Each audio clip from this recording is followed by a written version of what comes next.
आकाशवाणी नागपूर. राखी भांडेकर आपल्याला ठळक बातम्या देत आहे. जनमंथनच्या वतीनं गत महिनाभरापासून सुरू असलेल्या युवा शक्ती, प्रतिभा आणि ऊर्जेचा उत्सव मंथन फॉर युवा नागपूर 2026चा भव्य समारोप नागपुरातील 25,000 तरुणांच्या उपस्थितीत होणाऱ्या वर्ल्ड रेकॉर्डनं होणार आहे. महाराष्ट्र राज्याचे मुख्यमंत्री देवेंद्र फडणवीस यांच्या प्रमुख उपस्थितीत हजारो ढोलताशांच्या ऐतिहासिक महावादन सोहळा रेशीमबाग मैदानावर उद्या सकाळी 9:30 वाजता आयोजित करण्यात आला आहे. समारोप सोहळ्याला प्रसिद्ध क्रिकेटपटू तिलक वर्मा, इंटरप्रिटर, ब्रॉडकास्टर आणि कंटेंट क्रिएटर राज शमानी, आंतरराष्ट्रीय बुद्धिबळपटू दिव्या देशमुख, आंतरराष्ट्रीय बॅडमिंटन खेळाडू मालविका बनसोड आदी प्रमुख पाहुणे म्हणून उपस्थित राहणार आहेत.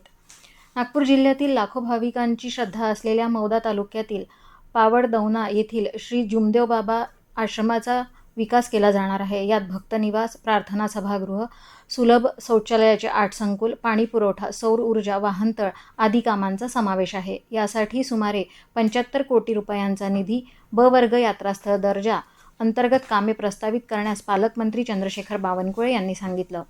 आंबेडकरी चळवळीच्या एकंदरीत वाटचालीत समता सैनिक दलाची भूमिका महत्त्वपूर्ण राहिली असल्याचं प्रतिपादन डॉ. संजय गजभिये यांनी केलं. महाड सत्याग्रहात सहभागी होणाऱ्या जनतेची सुरक्षा करणं, अन्याय अत्याचारापासून समाजाचं संरक्षण करणं तसेच आंबेडकरी चळवळीच्या सभा आणि कार्यक्रमांना उधळून लावणाऱ्यांपासून संरक्षण देणं या उद्देशानं संघटित कार्याची गरज निर्माण झाली. त्यातून समता सैनिक दलाची स्थापना झाली असं ते म्हणाले. राष्ट्रसंत तुकडोजी महाराज नागपूर विद्यापीठाच्या डॉ. बाबासाहेब आंबेडकर अध्यासन विभागाच्या वतीनं समता सैनिक दलाच्या शताब्दी वर्षानिमित्त विशेष चर्चासत्र आज पार पडलं. त्यावेळी ते बोलत होते. हवामान.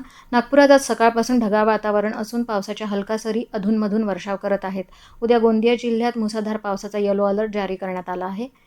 परवा गडचिरोली जिल्ह्यात मुसळधार पावसाची पडण्याची शक्यता नागपूरच्या प्रादेशिक हवामान विभागानं वर्तवली आहे. गडचिरोली जिल्ह्यात काल रात्रीपासून पावसाची संततधार होती. आज सकाळी जिल्ह्यात अनेक ठिकाणी जोरदार पाऊस झाला. गेल्या 24 तासात धानुरा तालुक्यात सर्वाधिक 23 मिलीमीटर पावसाची नोंद झाली.